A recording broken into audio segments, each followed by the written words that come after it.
This video is about policy concepts with a focus on tandem and parallel budgeting. If you haven't watched other videos about service technology and the policy constraint, you should watch them before watching this one, as we refer to terminology and content from those videos. We start this discussion with a policy. This could be an insurance policy issued by an insurer to one of your patients. You'll know that a policy has a number of components, each one describing a benefit or combined benefit.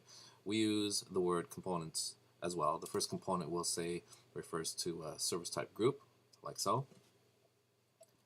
Every policy component has some description of the benefits, such as massage or chiropractic, or a combination of chiropractic and orthotics, for example.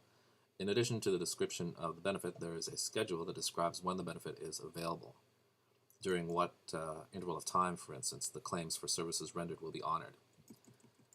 In almost all cases, each component's coverage schedule matches that of the policy.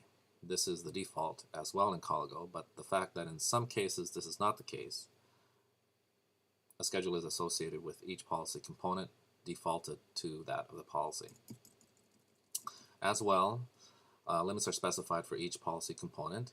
For example, the amount limit for what can be claimed in a coverage year, the amount limit that can be claimed in a single visit, or the percent coverage for a service rendered on a given visit, etc.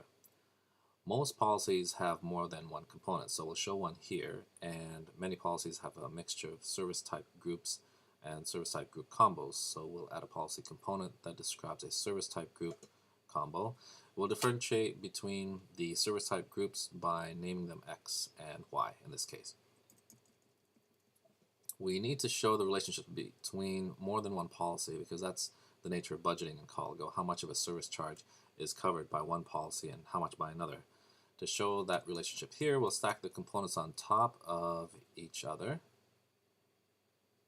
and on top of the policy, and we'll add another policy, drawing arrows to show the billing history that occurs over time for each benefit across them. The most time-consuming thing to manage in the case of more than one policy is the coordination of benefits between, say, the patient's policy and the spouse's. There is a point in time, or a point specified by percentages, that determines how much of any service charge is to be covered by the one policy versus the other. Fortunately, if you have set up policies correctly in Coligo, in most cases you don't need to care that much or perform the calculations manually. The policy formulas work to show you what subamounts of which service amounts are covered by each policy.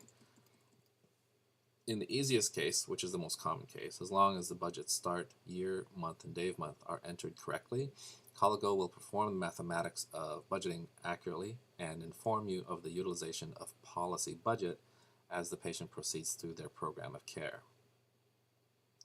This easiest and most common case is called tandem budgeting. Parallel budgeting is very similar. You can see here that we haven't altered the composition of the policies that we used in the tandem budgeting example, but we have relabeled them as TP1 and TP2. TP here stands for treatment plan.